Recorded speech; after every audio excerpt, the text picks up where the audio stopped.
প্রতিদিনের 8 ঘন্টা ঘুমাই, তাহলে আমাদের জীবনের 3 ভাগের 1 ভাগ আমরা ঘুমাই। 60 বছরের 20 বছর ঘুমাই। আর এখন যদি আপনি নিজের ফোনের সেটিংসে গিয়ে দেখেন যে আপনি সারাদিন কতক্ষণ ফোন চালিয়েছেন, তো গড়ে দেখবেন 5 ঘন্টা, 6 ঘন্টা, 4 ঘন্টা, অন্তত 30% 40%-এর মানুষের গড়ে ফোন চালানোরই পরিমাণ 5 ঘন্টা 6 ঘন্টা। তারপরে তো অফিসের কাজ আছে, খাওয়া দাওয়া সব কিছু আছে, সব মিলে আসলে আমরা ইবাদত করি কতক্ষণ? কিয়ামতের মাঠে মানুষ দেখবে যে তার হায়াত দুনিয়াতে ছিল একদিন। কেন? মানে সারা জীবনে যতটুকু কাজ আল্লাহর জন্য হয়েছে ওটা জমা হতে হতে একদিনের সময় হয়েছে।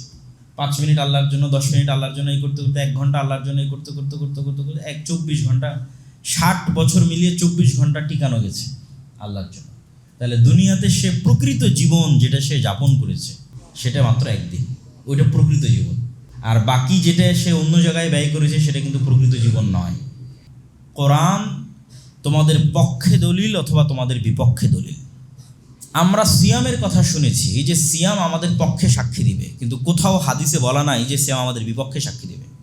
আর যে কোনো ইবাদতের ক্ষেত্রে এটাই পাওয়া যায় যে সেই ইবাদত যদি সাক্ষী দেয়, কথা বলে, পক্ষেই কথা বলবে। কোরআন একমাত্র ব্যতিক্রম যে যদি পক্ষে না বলে তাহলে কিসে বলবে? বিপক্ষে বলবে, চুপ থাকবে না। কোরআনের বিষয়ে চুপ থাকার কোনো দলিল কোরআন এবং হাদিসে নাই। সিয়াম রেখেছি, সিয়াম পক্ষে বলবে, রাখিনি, কথা নাই। তাহলে একমাত্র ব্যতিক্রম কোরআন। পড়লাম পক্ষে বলল, না পড়লাম নাই, না পড়লাম এবার বিপক্ষে বলবে, তাহলে তো বিপদ। এই জন্য কোরআনের বিষয়টি এত সহজ নয়। পড়লাম পক্ষে বললো, শাফাত করলো, আর না পড়লাম নাই, জি না পড়লে বিপক্ষে বলবে। হুজ্জাতুন লাকুম ওয়া আলাইকুম। কোরআন তোমাদের প্রত্যেকের হয় পক্ষে কথা বলবে, না হয় বিপক্ষে কথা বলবে। তাহলে কোরআন যেন আমাদের বিপক্ষে কথা না বলে এর প্রস্তুতি তো আমাদেরই নিতে হবে। এই জন্য কোরআন খুবই গুরুত্বপূর্ণ। আর আমাদের এই প্রিয় মাতৃভূমি বাংলাদেশের জন্য তো আরও গুরুত্ব, কেননা পৃথিবীর অন্য আর কোনো মুসলিম দেশ এরকম ভয়ঙ্কর সিচুয়েশনের উপরে নাই যে ভয়ঙ্কর সিচুয়েশনের উপর বাংলাদেশ আছে। সেটি হচ্ছে পৃথিবীর অন্য যে কোনো মুসলিম দেশের মুসলিম নাগরিকদের পালিয়ে বাঁচার জায়গা আছে। ফিলিস্তিনের নাগরিকরা সব পালিয়ে মিশরে চলে গেছে, মিশরে আশ্রয় নিয়েছে গাজার মানুষেরা। তারপরে মিশর থেকে আরও বিভিন্ন দেশে গেছে। মায়ানমারের রোহিঙ্গারা আপনাদের বাংলাদেশে আশ্রয় নিয়েছে। আফগানিস্তানে যখন হামলা হচ্ছিল তখন আফগানিস্তানের নাগরিকরা পাকিস্তানে আশ্রয় নিয়েছে। কিন্তু বাংলাদেশ পৃথিবীর একমাত্র মুসলিম দেশ যাদের আশেপাশে কোনো মুসলিম দেশ নাই, ফলত তাদের বাঁচার কোনো জায়গা নাই। এখানে যদি আল্লাহ সুবহানাহু ওয়া তাআলা কোনোদিন কোনো ভিন্ন জাতিকে চাপিয়ে দেন, তাহলে পৃথিবীর সবচেয়ে বড় ম্যাসাকার, সবচেয়ে বড় গণহত্যা এবং সবচেয়ে বড় ভয়ঙ্কর পরিবেশ তৈরি হবে। এই জন্য বাংলাদেশের মানুষের বাঁচার কোনো রাস্তা নাই পবিত্র কোরআন অধ্যয়ন করা ছাড়া, এবং পবিত্র কোরআনের উপর আমল করা ছাড়া, এবং পবিত্র কোরআন মানা ছাড়া। যেহেতু আমরা জাতি হিসেবে মুসলিম, আর আমাদের উপর গজব আসবে কীভাবে? ভিন্ন জাতিকে চাপিয়ে দেওয়ার মাধ্যমে গজব আসবে। উম্মতে মুহাম্মাদের উপর গজবের ধরন। রমাজান মাসে জান্নাতের দরজাগুলো খুলে দেওয়া হয়, রমাজান মাসে জাহান্নামের দরজাগুলো বন্ধ করে দেওয়া হয়, রমাজান মাসে শয়তানকে শৃঙ্খলাবদ্ধ করা হয়।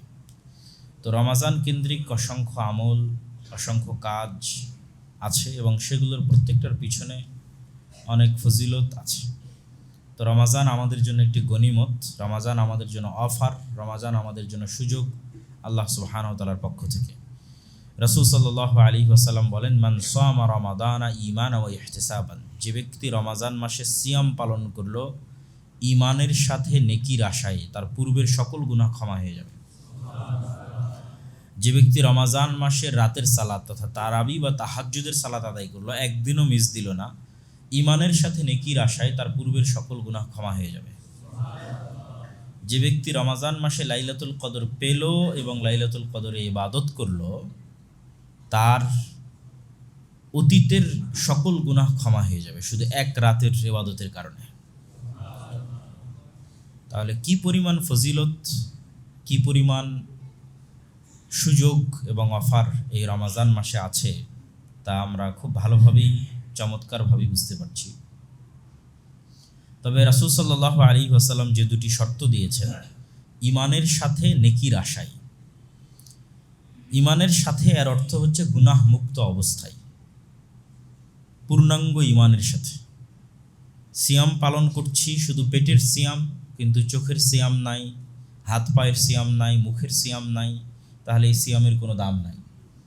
অর্থাৎ যেহেতু রাজনৈতিক পট পরিবর্তন ঘটেছে বাংলাদেশে, সেহেতু সারাদিন রাজনীতির আলাপ নিয়ে ব্যস্ত, গীবত, পরনিন্দা, অপবাদ, ফেসবুক, তাহলে এই রমাজান মাস খুব ব্যর্থ একটি রমাজান মাস হতে যাচ্ছে তাদের জন্য, যারা নিজের মুখ জবানকে কন্ট্রোল করতে পারছে না, এবং তাদের জন্য খুব ব্যর্থ একটি রমাজান মাস হতে যারা নিজেদের হাত, চোখ, কান এগুলোকে কন্ট্রোল করতে পারছে না। তো রমাজান মাসে আমাদের শক্ত সিদ্ধান্ত নিতে হবে যে আমরা গুনাহ মুক্ত এই 30 দিন পার করব। তবেই এই 30 দিন গুনাহ মুক্ত অবস্থায়, সিয়াম অবস্থায় পার করলেই আমাদের অতীতের সকল গুনাহ, 1 মাসের, 1 বছরের নয়, 2 বছরের নয়, 1 বছর আগের, 1 বছর পরের নয়, জন্মের পর থেকে এই রমাজান পর্যন্ত যত গুনাহ হয়েছে সব ক্ষমা হয়ে যাবে। কিন্তু ওইটার জন্য আমাকে শর্ত পূরণ করতে হবে। সেই শর্ত পূরণ হচ্ছে ঈমান অবস্থায় নেকির আশায়। নেকির আশায় মানে আল্লাহর সন্তুষ্টির জন্য, লোক দেখানোর জন্য নয়। আর ঈমানের সাথে মানে গুনাহ মুক্ত। এই জন্য সর্বোচ্চ চেষ্টা করতে হবে রমাজান মাসে, যেহেতু আমরা সিয়াম রাখছি সেহেতু এই সিয়ামটাকে কার্যকরী করি। কেন কষ্ট করে না খেয়ে থাকাটাকে নষ্ট করব? কেন সিয়াম না খেয়ে থেকে সিয়ামটাকে নষ্ট করবো? রাসূল সাল্লাল্লাহু আলাইহি ওয়াসাল্লাম বলেন, মাল্লাম ইয়াদা কাওলা যুরি ওয়াল আমালা বিহি ফালাইসা লিল্লাহি হাজাতুন আন ইয়াদা তাআমাহু ওয়া শারাবাহু। যে ব্যক্তি মিথ্যা কথা, মিথ্যা কাজ পরিহার করলো না, তার না খেয়ে থাকা বেকার। তাহলে আমরা শুধু কষ্ট করে না খেয়ে থাকলাম, ওই ফজিলতটা কিন্তু অর্জন করতে পারলাম না। তাহলে যেহেতু কষ্ট করছি সেহেতু আর 2টা অতিরিক্ত কষ্ট করতে তো আর সমস্যা নেই। এই আর 2টা অতিরিক্ত কষ্ট করার আমাদের শক্ত পণ নিতে হবে যে আমরা রমজান মাসে কোনো গুনাহ করব না ইনশাআল্লাহ। তাহলে আমরা ইনশাআল্লাহ রমজানের যে ফজিলত সেটি আমরা পাবো। দ্বিতীয়, রমজানে সবচেয়ে জরুরি কাজ কি, বা মানুষের জীবনে আসলে সবচেয়ে জরুরি কাজ কি? সেই 2টা কাজই রমজানের সবচেয়ে জরুরি কাজ। শেখ আব্দুর রাজ্জাক বিন ইউসুফ বহু বক্তব্যে বলেছেন, মানুষের জীবনে 1 নম্বর ইমার্জেন্সি হচ্ছে সালাত। 1 নম্বর সবচেয়ে জরুরি আদায়যোগ্য কাজ, যার চেয়ে জরুরি কোনো কাজ পৃথিবীতে নাই, সেটা সালাত। তার সাথে দ্বিতীয় জরুরি কাজ হচ্ছে কোরআন। এই জন্য উনি ওনার বহু বক্তব্যে বলেছে যে দিনে কিছু যদি না পারেন সূরা নাস, ফালাক, ইখলাস হলেও পড়তে হবে, কোরআনের সাথে থাকতে হবে। তা এই রমাজান মাসেও আমাদের সবচেয়ে জরুরি 2টা করণীয়, 1 নম্বর 5 ওয়াক্ত ফরজ সালাত, যদি পারা যায় জামাতের সাথে, সর্বোচ্চ চেষ্টা করা। অন্তত এই রমাজান মাসে যদি আমরা কিছু না করতে পারি, যে রমাজান মাসে আমি কি করতে চাই, কিছুই করতে পারলাম না, অন্তত এই 2টা কাজ যেন আমাদের মিস না হয়। 1, আমরা সালাত মিস দিব না, চেষ্টা করব 5 ওয়াক্ত সালাত জামাতের সাথে আদায় করার। 2, কোরআন। কেননা এই রমাজানের যত বরকত, যত ফজিলত সব কোরআনের কারণে। শাহরু রমাদান আল্লাযী উনজিলা ফীহিল কোরআন, এই মাস সেই মাস যে মাসে কোরআন অবতীর্ণ হয়েছে। ইন্না আনজালনাহু ফী লাইলাতিল কদর, আর আমরা কোরআনকে অবতীর্ণ করেছি লাইলাতুল কদরে। তাহলে লাইলাতুল কদরের শ্রেষ্ঠত্ব কোরআনের কারণে, রমাজানের শ্রেষ্ঠত্ব কোরআনের কারণে, মুহাম্মদ সাল্লাল্লাহু আলাইহি ওয়াসাল্লামের শ্রেষ্ঠত্ব কোরআনের কারণে, উম্মতে মুহাম্মাদির শ্রেষ্ঠত্ব কোরআনের কারণে। নূহ আলাইহিস সালাতু ওয়াস সালামের কওমের একজন মুমিন যদি 1000 বছর জীবন পেয়ে থাকে, আর উম্মতে মুহাম্মাদের একজন মুমিন যদি 60 বছর জীবন পেয়ে থাকে, তাহলে গ্যাপ প্রায় 940 বছর। তাহলে নূহ আলাইহিস সালাতু ওয়াস সালামের কওমের একজন মুমিনের 940 বছরের ইবাদতকে উম্মতে মুহাম্মাদির একজন মাত্র 60 বছরের ইবাদত দিয়ে কিভাবে পার করবে? কিভাবে কিয়ামতের মাঠে উম্মতে মুহাম্মাদি নেকিতে সর্বশ্রেষ্ঠ হবে, অথচ হায়াত 60 বছর, কিন্তু তারাই জান্নাতে সর্বশ্রেষ্ঠ নেকির অধিকারী হবে। অথচ তাদের অতীতে যারা চলে গেছে তাদের হায়াত 900 বছর, 1000 বছর, 1500 বছর, তাহলে তো সে 1000 বছর ইবাদত করেছে, 900 বছর ইবাদত করেছে। তো বলছে লাইলাতুল কদরি খায়রুম মিন আলফি শাহর, লাইলাতুল কদরের 1 রাতের ইবাদত 1000 মাসের ইবাদতের চেয়ে শ্রেষ্ঠ। 1000 মাসের ইবাদতের সমান বলা হয়নি, 1000 মাসের ইবাদতের চেয়ে শ্রেষ্ঠ। তাহলে এইটার কারণ হচ্ছে কোরআন। এই সূরা ফাতিহা উম্মতে মুহাম্মাদির কাছে আছে, অতীতের কোনো জাতির কাছে ছিল না। এই সূরা ফাতিহা পড়ার যে নেকি, সূরা বাকারা পাঠ করার যে নেকি, এই নেকি থেকে অতীতের উম্মতরা বঞ্চিত। এই জন্য কোরআন দিয়েই এবং কোরআনের বরকতেই উম্মতে মুহাম্মাদি অতীতের উম্মতের 1000 বছরের ইবাদতকে অতিক্রম করে যাবে মাত্র 60 বছরের জীবনের, তাও পুরোটা নয়। আমরা প্রতিদিনের 8 ঘন্টা ঘুমাই, তাহলে আমাদের জীবনের 3 ভাগের 1 ভাগ আমরা ঘুমাই, 60 বছরের 20 বছর ঘুমাই। আর এখন যদি আপনি নিজের ফোনের সেটিংসে গিয়ে দেখেন যে আপনি সারাদিন কতক্ষণ ফোন চালিয়েছেন, তো গড়ে দেখবেন 5 ঘন্টা, 6 ঘন্টা, 4 ঘন্টা, অন্তত 30% 40% মানুষের গড়ে ফোন চালানোরই পরিমাণ 5 ঘন্টা 6 ঘন্টা। তারপরে তো অফিসের কাজ আছে, খাওয়া দাওয়া সব কিছু আছে, সব মিলে আসলে আমরা ইবাদত করি কতক্ষণ? কিয়ামতের মাঠে মানুষ দেখবে যে তার হায়াত দুনিয়াতে ছিল একদিন। কেন? মানে সারা জীবনে যতটুকু কাজ আল্লাহর জন্য হয়েছে ওটা জমা হতে হতে একদিনের সমান হয়েছে। 5 মিনিট আল্লাহর জন্য, 10 মিনিট আল্লাহর জন্য এই করতে করতে 1 ঘন্টা আল্লাহর জন্য এই করতে করতে করতে করতে করতে 24 ঘন্টা, 60 বছর মিলিয়ে 24 ঘন্টা টিকানো গেছে আল্লাহর জন্য। তাহলে দুনিয়াতে সে প্রকৃত জীবন যেটা সে যাপন করেছে সেটা মাত্র একদিন, ওইটা প্রকৃত জীবন। আর বাকি যেটা সে অন্য জায়গায় ব্যয় করেছে সেটা কিন্তু প্রকৃত জীবন নয়।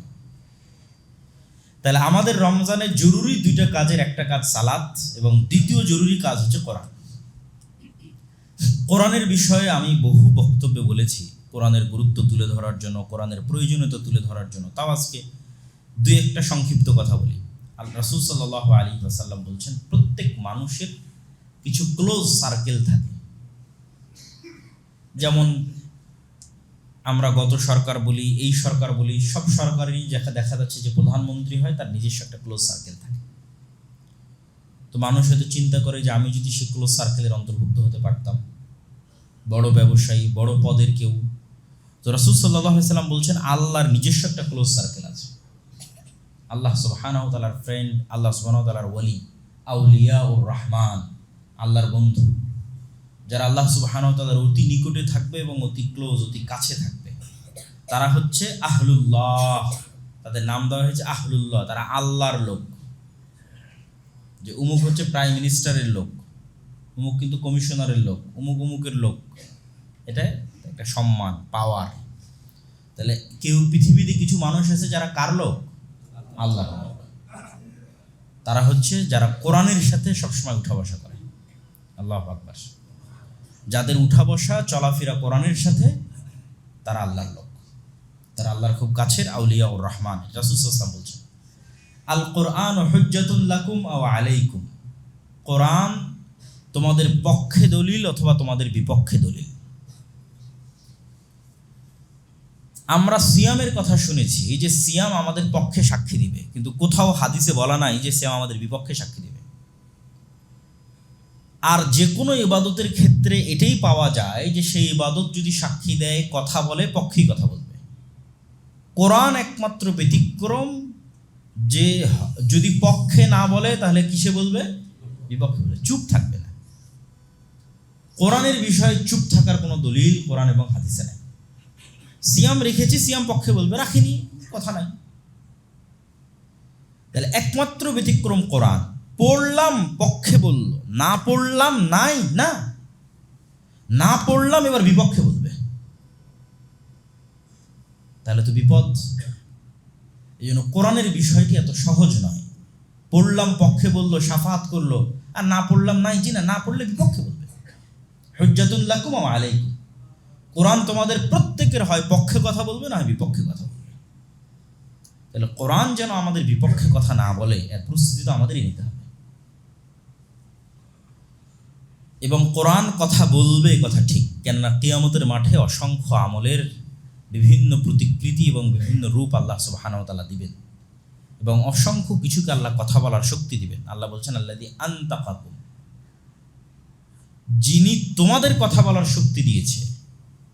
তোমরা তোমাদের আশেপাশে তাকিয়ে দেখো, কত কি কথা বলতে পারে না, কিন্তু তোমরা তো কথা বলতে পারছো। তাহলে তোমাদেরকে কথা বলার শক্তি কে দিয়েছে? আল্লাহ। তো যিনি আজ মানুষকে কথা বলার শক্তি দিয়েছে, তিনি কাল মাটিকে কথা বলার শক্তি দিবেন। মাটি থেকেই তো মানুষ তৈরি হয়েছে। তো তিনি কালকে কোরআনকে কথা বলার শক্তি দিবেন, জীবন্ত রূপ দিবেন, কোরআন কথা বলবে। এটা অতি সহজ এবং বিশ্বাসযোগ্য। তো রমজানে আমরা সর্বোচ্চ চেষ্টা করতে হবে আমাদেরকে যে আমরা 5 ওয়াক্ত সালাত যদি পারা যায় জামাতের সাথে সর্বোচ্চ গুরুত্ব দিয়ে, আর 2 কোরআন পৃথিবীতে থাকা এমন কিছু যা সরাসরি রব্বুল আলামিনের জাতের সাথে কানেক্টেড। আর কোনো কিছুই পৃথিবীর রব্বুল আলামিনের সত্তার সাথে সম্পৃক্ত নয়। রব্বুল আলামিনের সৃষ্টি সবকিছু তার সত্তার সাথে কানেক্টেড নয়, তার সিফাত, তার গুণ নয়। আল্লাহ সুবহানাহু তাআলার হাত আল্লাহ সুবহানাহু তাআলার সাথে কানেক্টেড, সম্পৃক্ত, তার সিফাত, তার গুণ। আর পৃথিবীতে আর বাকি যা কিছু আছে সব আল্লাহর সৃষ্টি। একমাত্র কোরআন হচ্ছে কালামুল্লাহ, আল্লাহর বাণী, আল্লাহর আওয়াজ, আল্লাহর শব্দ, আল্লাহর বাক্য। এই জন্য কোরআনের গুরুত্ব সীমাহীন এবং অপরিসীম। এমনিতেই যে কোনো আসমানি কিতাবের গুরুত্ব সীমাহীন ও অপরিসীম। বানু ইসরাঈলের উপর যখন তাওরাত অবতীর্ণ করা হয়, ওয়ারাফা'না ফাওকাকুমুত তুর, তাহলে তাওরাত কত গুরুত্বপূর্ণ যে তোমরা তাওরাত মানতে বাধ্য, এই ওয়াদা নেওয়ার জন্য আল্লাহ তুর পাহাড়কে বানু ইসরাঈলের মাথার উপর তুলে ধরেছে। এই তোমরা ওয়াদা করো যে তোমরা তাওরাত পড়বা এবং মানবা, না হলে কিন্তু পাহাড় ছেড়ে দিলাম। এটা তাওরাতের ক্ষেত্রে বানু ইসরাঈলের সাথে ঘটানো হচ্ছে। তখন বানু ইসরাঈল ওয়াদা করলো যে হ্যাঁ, আমরা তাওরাতের উপর ঈমান আনয়ন করলাম, তাওরাত পড়বো এবং মানব।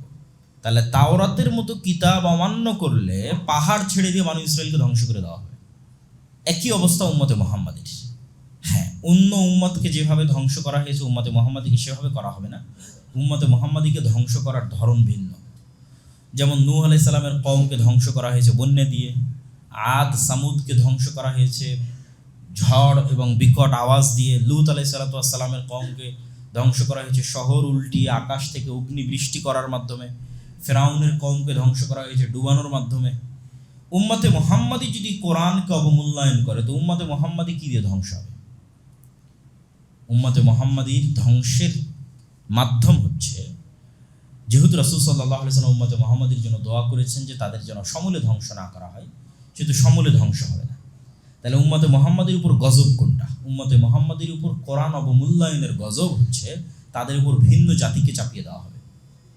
বাগদাদে হালাকুখা চেঙ্গিস খা যা করেছে, ফিলিস্তিনে ক্রুসেডাররা যা করেছে, আজকে ইহুদিরা যা করছে, রোহিঙ্গাতে মায়ানমারে মুসলমানদের উপর যা হচ্ছে, এগুলোর মূল কারণ যদি আমরা দুনিয়ার কারণ না দেখি, যে অলৌকিক কারণ কি, আধ্যাত্মিক জগতের কারণ কি, অদৃশ্য কারণ কি, গায়েবের কারণ কি, মূল কারণ তো চোখের সামনে দেখাই যায়, বাস্তব কারণ তো চোখের সামনে দেখাই যায়। অদৃশ্য গায়েবের কারণ কি? অদৃশ্য গায়েবের কারণ হচ্ছে কোরআনের মূল্যায়ন আমাদের কাছে অতটুকু। যে অবস্থায় আমরা আজকে আছি, এই অবস্থাটা কোরআনের আমাদের কাছে। আজকে মায়ানমারের রোহিঙ্গা মুসলমানদের অবস্থা যেমন, আসলে কোরআনের অবস্থাটাই ফুটে উঠতেছে যে কোরআনের চিত্র এরকম তাদের বাড়িতে, তাদের ঘরে, তাদের সমাজে। কোরআন এরকম অবহেলিত। তাহলে উম্মতে মুহাম্মাদীর উপর গজবের কারণ হচ্ছে কিতাব অবমূল্যায়ন করা। গজবের ধরন কি? ভিন্ন জাতি এবং ভিন্ন কওমকে চাপিয়ে দেওয়া। এবং রাসূল সাল্লাল্লাহু আলাইহি ওয়াসাল্লাম হাদিসেও বলেছেন, ইন্নাল্লাহা ইয়াদা বিহাদাল কিতাবে আকওয়াম ওয়া ইয়াদউ বিহি আখারিন। আল্লাহ সুবহানাহু তাআলা এই কিতাবকে দিয়ে, ইয়ারফাউ বিহাদাল কিতাব, এই কিতাবকে দিয়ে আমার উম্মতের একদল মানুষকে উপরে উঠিয়ে দিয়েছে, আর এই কিতাবকে দিয়ে আমার উম্মতের একদল মানুষকে নিচে নামিয়ে দিয়েছে। তাহলে এই কিতাবকে দিয়ে যাদের উপরে উঠিয়ে দিয়েছে তারা এই কিতাবকে মূল্যায়ন করত।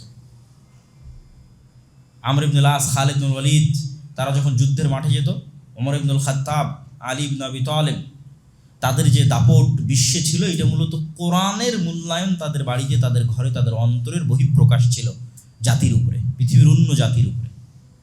এই জন্য কোরআন খুবই গুরুত্বপূর্ণ। আর আমাদের এই প্রিয় মাতৃভূমি বাংলাদেশের জন্য তো আরও গুরুত্বপূর্ণ। কেননা পৃথিবীর অন্য আর কোনো মুসলিম দেশ এরকম ভয়ঙ্কর সিচুয়েশনের উপরে নাই যে ভয়ঙ্কর সিচুয়েশনের উপর বাংলাদেশ আছে। সেটি হচ্ছে পৃথিবীর অন্য যে কোনো মুসলিম দেশের মুসলিম নাগরিকদের পালিয়ে বাঁচার জায়গা আছে। ফিলিস্তিনের নাগরিকরা সব পালিয়ে মিশরে চলে গেছে, মিশরে আশ্রয় নিয়েছে গাজার মানুষেরা। তারপরে মিশর থেকে আরও বিভিন্ন দেশে গেছে। মায়ানমারের রোহিঙ্গারা আপনাদের বাংলাদেশে আশ্রয় নিয়েছে। আফগানিস্তানে যখন হামলা হচ্ছিল তখন আফগানিস্তানের নাগরিকরা পাকিস্তানে আশ্রয় নিয়েছে। কিন্তু বাংলাদেশ পৃথিবীর একমাত্র মুসলিম দেশ যাদের আশেপাশে কোনো মুসলিম দেশ নাই, ফলত তাদের বাঁচার কোনো জায়গা নাই। এখানে যদি আল্লাহ সুবহানাহু ওয়া তাআলা কোনোদিন কোনো ভিন্ন জাতিকে চাপিয়ে দেন, তাহলে পৃথিবীর সবচেয়ে বড় ম্যাসাকার, সবচেয়ে বড় গণহত্যা এবং সবচেয়ে বড় ভয়ঙ্কর পরিবেশ তৈরি হবে। এই জন্য বাংলাদেশের মানুষের বাঁচার কোনো রাস্তা নাই পবিত্র কোরআন অধ্যয়ন করা ছাড়া, এবং পবিত্র কোরআনের উপর আমল করা ছাড়া, এবং পবিত্র কোরআন মানা ছাড়া।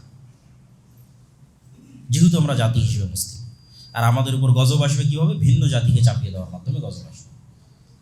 এটা উম্মতে মুহাম্মাদীর উপর গজবের ধরন। কোরআনের ক্ষেত্রে আরও একটি বিষয়, সেটি হচ্ছে আমরা অনেকেই মনে করি যে আমাদের ছোট্ট সন্তানেরা কোরআন শিখবে, তাদেরকে আমরা মক্তবে পাঠাই, মাদ্রাসায় পাঠাই, স্কুলে পাঠাই।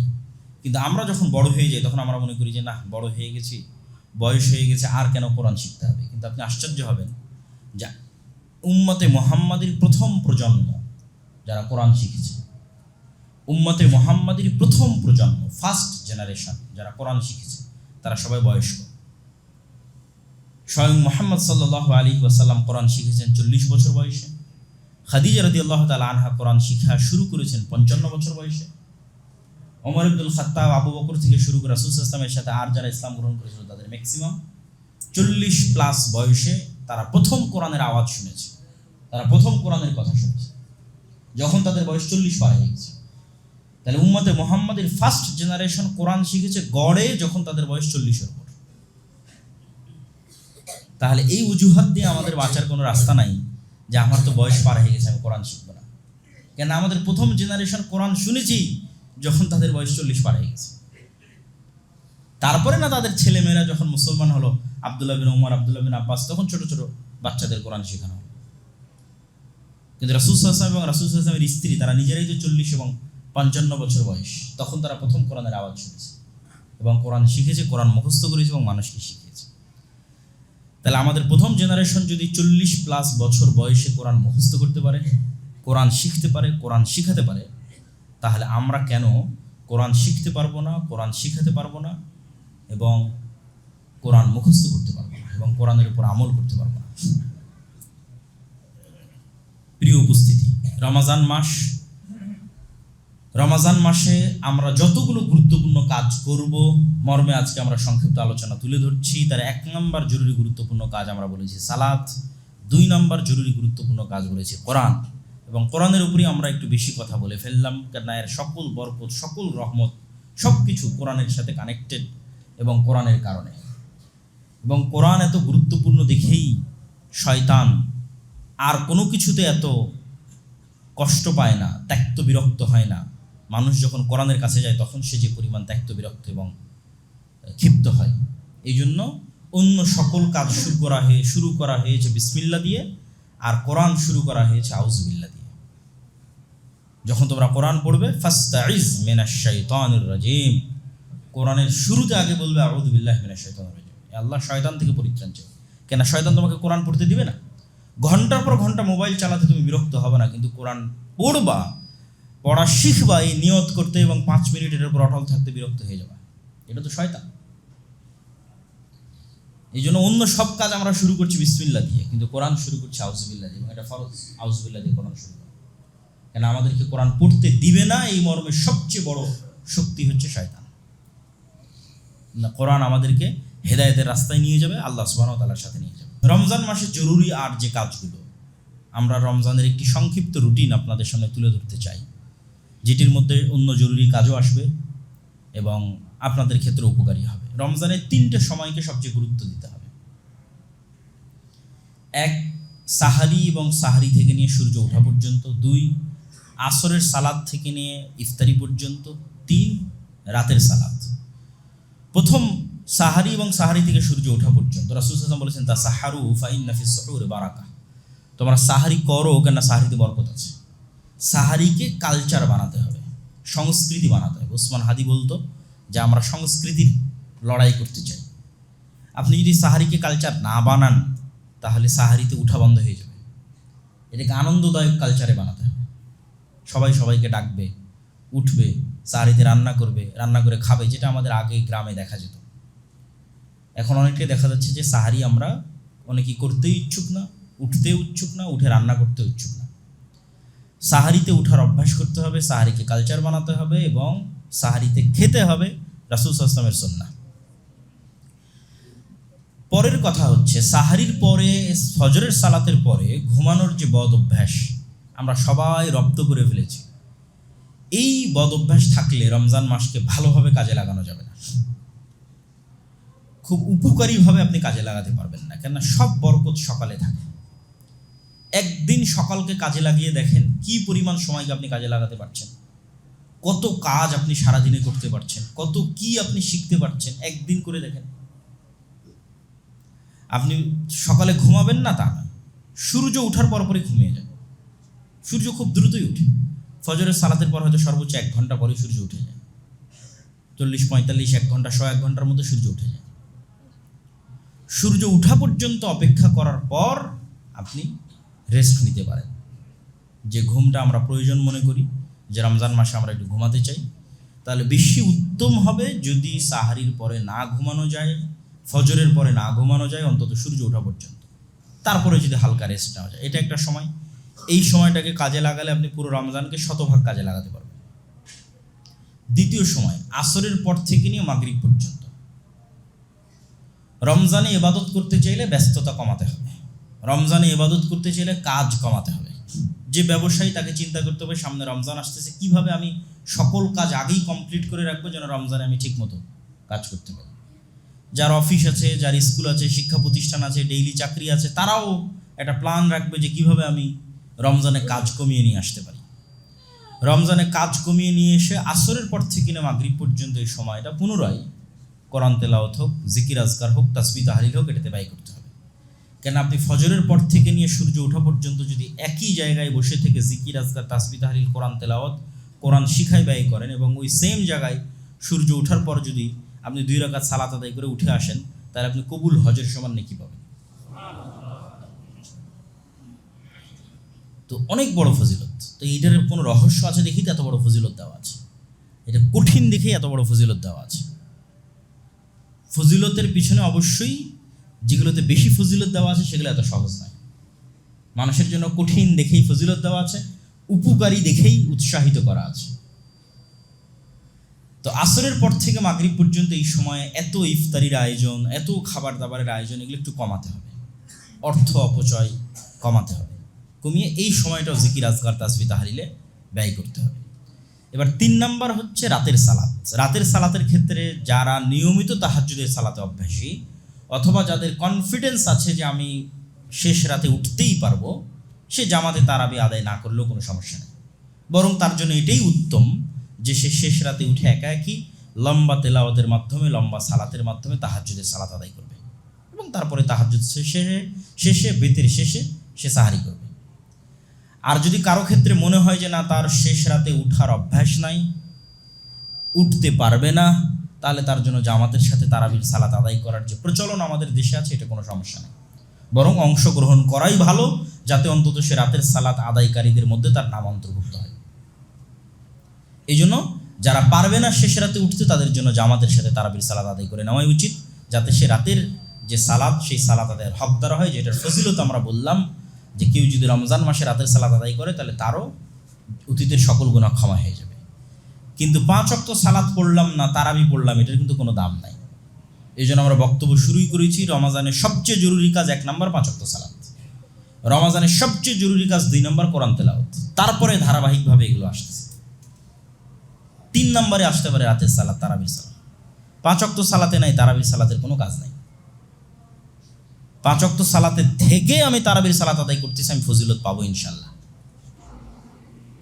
তারাবির সালাত ধীর স্থিরভাবে আদায় করতে হবে, সেই রকম মসজিদই বাছাই করতে হবে, সেই রকম ইমামই বাছাই করতে হবে, যারা ধীর স্থিরভাবে কোরআন তেলাওয়াত করে, কোরআনের হকের সাথে কোরআন তেলাওয়াত করে আদায় করবে। রমজানে আর জরুরি কাজের মধ্যে একটি জরুরি কাজ ইফতার, যা সিয়াম পালনকারী 2টা খুশির একটা খুশির সময়।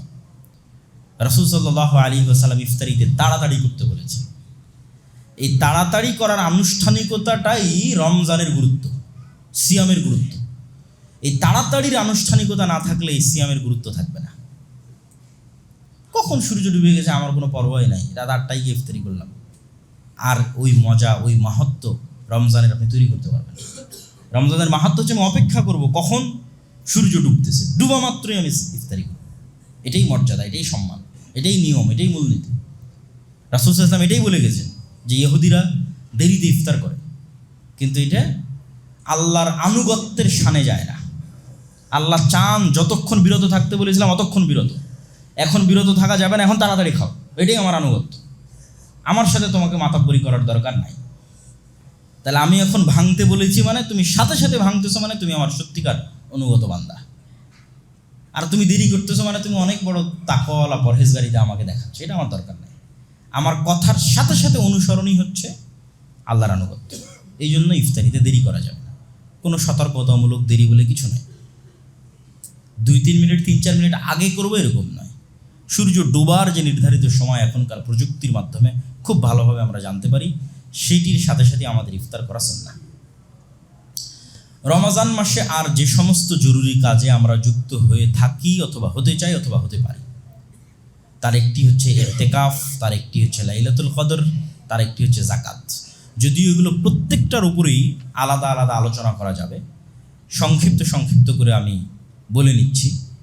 লাইলাতুল কদর এবং ইতিকাফ এই দুটো রমজানের শেষ 10 দিনের সাথে সম্পৃক্ত। আমরা অনেকেই মনে করি যে আমরা ইতিকাফে বসে বই পুস্তক পড়ব, বক্তব্য শুনব। এটা করা ঠিক নয়। রমজানে কালামুন নাসের সাথে কোনো সম্পর্ক নাই। রমজানে মানুষের কথার সাথে কোনো সম্পর্ক নাই। মানুষের লেখা বইয়ের সাথে কোনো সম্পর্ক নাই। রমজানে লাইলাতুল কদর হোক, রমজানে ইতিকাফ হোক, শুধু কালামুল্লাহ, আল্লাহর কালামের সাথে সম্পর্ক। আল্লাহর কালাম বুঝার চেষ্টা করা, আল্লাহর কালাম পড়ার চেষ্টা করা। বাকি 11 মাস বড় বড় আলেম ওলামার বক্তব্য শোনারও সময় আছে, বড় বড় আলেম ওলামার বই পড়ারও সময় আছে। কিন্তু রমজান শুধু আল্লাহর কালাম, শুধু আল্লাহর বাণী। এই জন্য ইতিকাফে বসলেও বড় ইবাদত কোরআন তেলাওয়াত। লাইলাতুল কদরের রাত জেগে সালাত আদায়ের পরে সবচেয়ে বড় ইবাদত কোরআন তেলাওয়াত এবং কোরআন বুঝার চেষ্টা করা। আফালা ইয়াতাদাব্বারুনাল কোরআন আম আলা কুলুবিহিম আকফালুহা। তারা কি কোরআন বুঝার চেষ্টা করে না, না তাদের অন্তরকে তালাবদ্ধ করা হয়েছে? খাতামাল্লাহু আলা কুলুবিহিম, না তাদের অন্তরে মোহর মারা হয়েছে? কোরআন বুঝার চেষ্টা করতে হবে। রমজানের জরুরি কাজগুলোর মধ্যে লাইলাতুল কদরে পরিবার সহ রাত্রি জাগরণ করা, ইতিকাফে বসা এবং হিসাব করে পুঙ্খানুপুঙ্খরূপে যাকাত বের করা। যাকাতের গুরুত্ব, যাকাতের তাৎপর্য এবং যাকাতের হিসাবের উপর আমরা আরেকদিন বিস্তারিত আলোচনা করব। তবে সংক্ষিপ্ত এতটুকু যে সবগুলোর পিছনে মূল উদ্দেশ্য তাজকিয়াতুন নাফস, অন্তরকে পরিশুদ্ধ করা। আল্লাহ কোরআনে বলছেন যে কুতিবা আলাইকুমুস সিয়াম, তোমাদের উপর সিয়ামকে ফরজ করা হয়েছে। কেন? লাআল্লাকুম তাত্তাকুন, যেন তোমরা পরহেজগার হতে পারো, তোমাদের অন্তর যেন আল্লাহ ভীরু হওয়ার প্রশিক্ষণ পায়। তো অন্তরের তাজকিয়ার জন্য যেমন অন্তরের উপর কাজ চাপানো জরুরি, সেরকম অন্তরের অন্য আর ব্যাধি আছে, এগুলো থেকে তাকে মুক্ত করা জরুরি। অন্য রোগ আছে, অহংকার আছে, লোভ আছে, লালসা আছে, কৃপণতা আছে, এগুলো অন্তরের রোগ, অন্তরের অসুখ। এই জন্য যখনই আল্লাহ সুবহানাহু ওয়া তাআলা সালাতের কথা বলেছে তখনই যাকাতের কথা বলেছে, যখন এমনি আল্লাহর ইবাদতের কথা বলেছে তখনই দানের কথা বলেছে। কারণ এটার মাধ্যমে অন্তরের রোগ মুক্ত হয়, অন্তর কৃপণতা মুক্ত হয়, অন্তর লোভ মুক্ত হয়, অন্তর লালসা মুক্ত হয়। এবং বাধ্যতামূলক একটা তৈরি করে দেওয়া হয়েছে যে তোমাকে যাকাত দিতে হবে, ফিতরা দিতে হবে, অবশ্যই বাধ্যতামূলক। এর বেশি তো আরও দান করতেই হবে। তাহলে আমাদের অন্তরের কৃপণতা এবং লোভ লালসা থেকে বাঁচতে আমাদের যাকাত দিতে হবে, যাকাতের হিসাব করতে হবে। এবং এই রমজান মাসে পুঙ্খানুপুঙ্খরূপে যাকাতের হিসাব করে যাকাত বের করার চেষ্টা করতে হবে। রাসূল সাল্লাল্লাহু আলাইহি ওয়াসাল্লাম রমজান মাসে এমন বেশি দান করতেন, পূর্ব দিক থেকে প্রবাহিত বাতাসের চেয়েও বেশি দান করতেন। তথা কিছু ধরে রাখতেন না, দিতেই থাকতেন। মানুষ যত দিবে আল্লাহ মানুষকে তত দিবেন, এটি মূলনীতি। মানুষ যত দয়া করবে আল্লাহ তত দয়া করবেন। মানুষ যত আরেক মানুষকে ক্ষমা করবে আল্লাহ ওই মানুষকে তত ক্ষমা করবেন। মানুষ আরেক মানুষকে যত খাওয়াবে আল্লাহ ওই মানুষকে তত খাওয়ার ব্যবস্থা করে দিবেন। মানুষ আরেক মানুষের যত রিজিকের ব্যবস্থা করে দিবে আল্লাহ এই মানুষের তত রিজিকের ব্যবস্থা করে দিবে। আপনার দান আর যাকাতের টাকা তো আল্লাহ নিয়ে চলে যাবে না, আপনার দান আর যাকাতের টাকা দিয়ে আরেক মানুষের খাবারের ব্যবস্থা হবে। এটাই মহত্ব ইসলামের। এই জন্য ইফতারির ক্ষেত্রে কি বলা হয়েছে, যে কেউ যদি আরেকজন সিয়াম পালনকারীকে ইফতার করে তাহলে ওরও সিয়ামের নেকি সে পাবে। তাহলে আরেকজনের সিয়ামের নেকি আমি পেলাম কি শুধু খাওয়ানো দিয়ে? তাহলে খাওয়ানো একটা ইবাদত না হলে কিভাবে শুধু খাওয়ানো দিয়ে আরেকজনের সিয়ামের নেকি পাওয়া যায়? রাসূল সাল্লাল্লাহু আলাইহি সাল্লামকে জিজ্ঞেস করা হলো আইয়ুল ইসলামে আফজাল, ইসলামের সর্বশ্রেষ্ঠ ইবাদত কোনটা বলেন? তা আল্লাহ নবী বলল ইসলামের সর্বশ্রেষ্ঠ ইবাদত দুইটা, পরিচিত অপরিচিত সবাইকে সালাম দিবা আর মানুষকে শুধু খাওয়াবা। খাওয়ানো ইবাদত। তাহলে একজন সিয়াম পালনকারীকে শুধু খাওয়ানোর মাধ্যমে আমি তার সিয়ামের নেকি পেয়ে যাচ্ছি। এই জন্য দেখবেন মক্কা মদিনায় গেলে এই কালচারটা তারা ধরে রেখেছে, ইফতার করানো। আলহামদুলিল্লাহ আমরাও উদ্যোগ নিয়েছি যে আমাদের দাওয়া সেন্টারে ইফতারির ব্যবস্থা থাকবে এবং আমাদের দাওয়া সেন্টার থেকে আশেপাশের ফুটপাতে থাকুক, অসহায় রিক্সা চালক থাকুক বা যারাই থাকুক, তাদের মধ্যে আমরা প্রতিদিন আমাদের সামর্থ্য অনুযায়ী যত প্যাকেট সম্ভব আমরা ইফতার বিতরণ করার চেষ্টা করব। আপনারা নিজেরাও যদি মনে করেন তাহলে এখানেও ইফতারিতে আসতে পারেন, এবং আপনারা যদি মনে করেন এখানের যে ইফতারি প্রজেক্ট আছে সেটিতে অংশগ্রহণ করবেন তাহলে সেটিতে অংশগ্রহণ করতে পারেন। সেটি দিয়ে আমরা যতদূর সম্ভব এখানেও ইফতারির ব্যবস্থা এবং বাইরের যে সমস্ত অসহায় গরিব মিসকিন ফুটপাতে থাকে, রাস্তাঘাটে ভিক্ষুক, রিক্সা চালক, আরও যারা আছে তাদের সকলের মধ্যে আমরা ইফতার বন্টনের একটি প্রজেক্ট হাতে নিয়েছি। এটিতে আপনারা অংশগ্রহণ করতে পারেন। আল্লাহ সুবহানাহু ওয়া তাআলা আমাদের কবুল করুক, আল্লাহুম্মা আমিন। রমজানের সাথে সংশ্লিষ্ট 3টে জরুরি মাসালা: কাফফারা, ফিদিয়া, কাজা। রমজানের মাসালাগুলোর মধ্যে এই 3টে মাসালা একটা আরেকটার সাথে কিন্তু মিল নাই। একটার নাম কাফফারা, একটার নাম ফিদিয়া, একটার নাম কাজা। কখন কাজা, কখন কাফফারা, কখন ফিদিয়া? আল্লাহ সুবহানাহু তাআলা সকল ইবাদতে অপশন রেখেছেন, এক্সকিউজ, অপশন, সুযোগ, ছাড়। শুধু সালাতে নাই, শুধু সালাতে নাই। তুমি অসুস্থ কি, তুমি কি অবস্থায় আছো এটা দেখে লাভ নেই, সালাত আদায় করতে হবে। তো সিয়ামের ক্ষেত্রে আল্লাহ সুবহানাহু তাআলা অসুস্থ ব্যক্তিকে, সিয়ামের ক্ষেত্রে মুসাফির ব্যক্তিকে তাদের সিয়াম ছাড়ার অনুমতি দেওয়া আছে। বয়োবৃদ্ধ ব্যক্তিকে, যার আর কখনো সুস্থ হওয়ার সুযোগ নাই, গর্ভবতী মাকে, দুগ্ধদানকারিণী মাকে এবং হায়েজ ও নিফাস তথা সন্তান প্রসবের পর যে রক্ত প্রবাহিত হয় এবং প্রতি মাসে যে রক্ত প্রবাহিত হয়, এই অবস্থায় যে সমস্ত মা এবং বোনেরা আছে তাদেরকে, এই ধরনের মানুষকে আল্লাহ সুবহানাহু ওয়া তাআলা সিয়াম ছেড়ে দেওয়ার অনুমতি দিয়েছেন বা সিয়াম ছেড়ে দিবে, এটি বিধান। এখন এই যে এতগুলো ধরনের মানুষ তারা যে সিয়াম ছাড়তেছে, তাদের সিয়ামের কাজা কাফফারা না ফিদিয়া? আমরা শুরু করি কাফফারা দিয়ে। কাফফারা শুধুমাত্র এক শ্রেণীর ব্যক্তির জন্য, যে ব্যক্তি সিয়াম অবস্থায় দিনের বেলা তার স্ত্রীর সাথে সাংসারিক জীবনে গেছে। এই সিচুয়েশন ছাড়া আর কারোর জন্য কাফফারা নাই। তথা কেউ যদি সিয়াম অবস্থায় ইচ্ছা করে খাবার খেয়ে সিয়াম ভেঙে দেয়, তার জন্য কাফফারা নেই। গুনাহে কাবিরা, অনেক বড় গুনাহ। ফরজ সিয়াম ভেঙে দিল, অনেক বড় গুনাহ, কোনো কারণ নাই, কোনো লজিক নাই, কিন্তু কাফফারা নাই। কি আছে সেটা আমরা পরে বলতেছি। তাহলে কাফফারা শুধু ওই ব্যক্তির জন্য যে সিয়াম অবস্থায় দিনের বেলা তার স্ত্রীর সাথে সাংসারিক জীবনে গেছে, তার জন্য কাফফারা।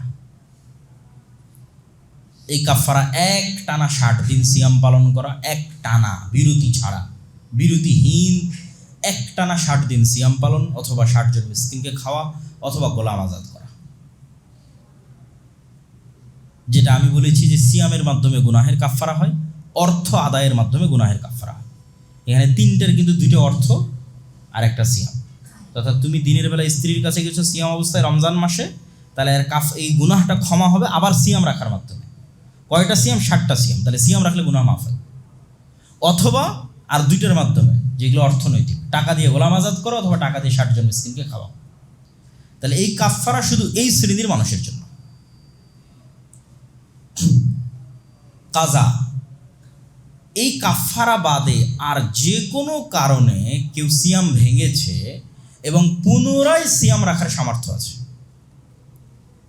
পরের পয়েন্টটাই হচ্ছে গুরুত্বপূর্ণ, যে পুনরায় সিয়াম রাখার সামর্থ্য আছে।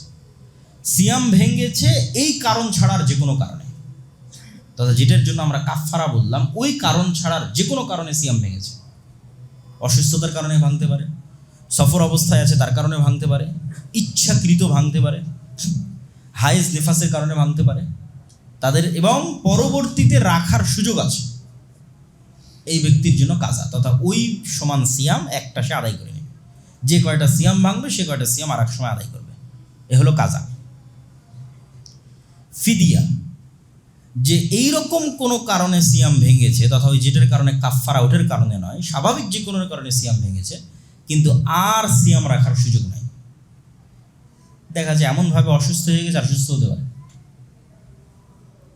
অথবা মারাই গেছে, দুনিয়া থেকে বিদায় নিয়েছে, তথা আর সিয়াম রাখার সে সুযোগ পাচ্ছে না বা পায়নি।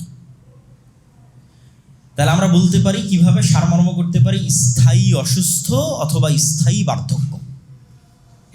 স্থায়ী অসুস্থ এবং স্থায়ী বার্ধক্য, এই দুই ধরনের ব্যক্তির জন্য ফিদিয়া। দাদা একদিন সিয়াম সমান একদিন মিসকিনের খাবার, একজন মিসকিনের একদিনের খাবার। তো আলেম ওলামা আগের যুগের ফোকাহাগণ গণনা করেছে হিসাবপাতি করে, তাদের রাসূল সাল্লাল্লাহু আলাইহি ওয়াসাল্লামের কিছু হাদিসকে সামনে রেখে 1.25 কেজি তথা 1 সার কিছু কম, এই সমপরিমাণ যদি খাদ্য কারো বাড়িতে থাকে তাহলে তাকে ধরে নেওয়া হয় যে তার একদিনের খাবার তার কাছে আছে। তো এইরকম একটা হিসাব করে যে একজন মানুষ একদিনে কয় বেলা খেলে কি কি ধরনের খাবার তার আসতে পারে, বর্তমান যুগের হিসাব করেও যদি আদায় করে কোনো সমস্যা নেই। যে আমি ধরলাম সকালের নাস্তার সময় এত, দুপুরের খাবার সময় এত, রাতের সময় এত। অথবা যদি সিয়াম পালনকারীকে রমাজান মাসে দিতে চাই তাহলে সিয়াম পালনকারীর সাহারির সময় এত, সিয়াম পালনকারীর ইফতারির সময় এত, এই পরিমাণ টাকা তাকে দিয়ে দেওয়া এবং তার খাবারের ব্যবস্থা করা। প্রতি একটা সিয়াম সমান একজন মিসকিনের একদিনের খাবারের ব্যবস্থা করা, এটা হচ্ছে ফিদিয়া। শুধুমাত্র 2 শ্রেণীর মানুষের বিধান নিয়ে আলেম ওলামাদের মধ্যে মতভেদ আছে। সেটা হচ্ছে দুগ্ধ দানকারিণী মা এবং গর্ভবতী মা। যে মা তার বাচ্চার ক্ষতির আশঙ্কা করে এবং সিয়াম ছেড়েছে, তাদের ক্ষেত্রে একদল আলেম বলেছেন তারা কাজা করবে এবং একদল আলেম বলেছেন তারাও ফিদিয়া দিতে পারে। যদি সময়টা লম্বা, দেখা যাচ্ছে এখন দুধ দিচ্ছে, আরও 1-1.5 বছর সে তার বাচ্চাকে দুধ দেবে, তথা 1-1.5 বছরে আর তার সে কাজা আদায় করার সে হয়তো সুযোগ পাচ্ছে না, তার বাচ্চার সে ক্ষতির আশঙ্কা করতেছে। সময়টা লম্বা হওয়ার কারণে এবং পবিত্র কোরআনের কিছু আয়াতকে সামনে রেখে ইমাম আবু হানিফা সহ আরও অনেকেই মতামত দিয়েছেন। বড় বড় আলেম ওলামা যারা অতীতে চলে গেছেন, একদল মতামত দিয়েছেন যে সে কাজা করবে যত পরেই হোক, এবং একদল মত দিয়েছেন সে ফিদিয়া আদায় করবে। তাহলে এই গেল আমাদের রমাজান কেন্দ্রিক কাফারা, কাজা এবং ফিদিয়া, এই সংক্ষিপ্ত বিধিবিধান। আল্লাহ সুবহানাহু তাআলা আমাদের এই রমজান মাসের যতগুলো কার্যক্রম আছে সকল কার্যক্রমকে সুন্দরভাবে সম্পূর্ণ করার তৌফিক দান করুন আল্লাহ। আর খুব শপথ নিয়ে উঠতে হবে এবং রমজান শুরু করতে হবে, কয়েকটা শপথ, বেশি নয়। অত বেশি নিলে কাজ করা যাবে না, ক্লান্ত হয়ে যেতে। 1 নম্বর শপথ, 5 ওয়াক্ত সালাত মিস দিব না। সর্বনিম্ন স্তরে থাকি যে আমাদের 1 নম্বর ওয়াদা হচ্ছে আমরা রমজানে অন্তত 5 ওয়াক্ত সালাত জামাতে আদায় করবো ইনশাআল্লাহ। 2 নম্বর শপথ হচ্ছে রমজানে আমরা অন্তত কোনো প্রকার গুনাহে লিপ্ত হবে না ইনশাআল্লাহ। মুখের গুনাহ, চোখের গুনাহ, কানের গুনাহ, সকল প্রকার গুনাহ থেকে আমরা বিরত থাকার সর্বোচ্চ চেষ্টা করব ইনশাআল্লাহ। 3 নম্বর হচ্ছে যতদূর সম্ভব পুরো রমজানে অন্তত একবার পবিত্র কোরআন পড়ে শেষ করা, কোরআন খতম দেওয়া যেটা আমরা বলি, এবং বুঝার চেষ্টা করা।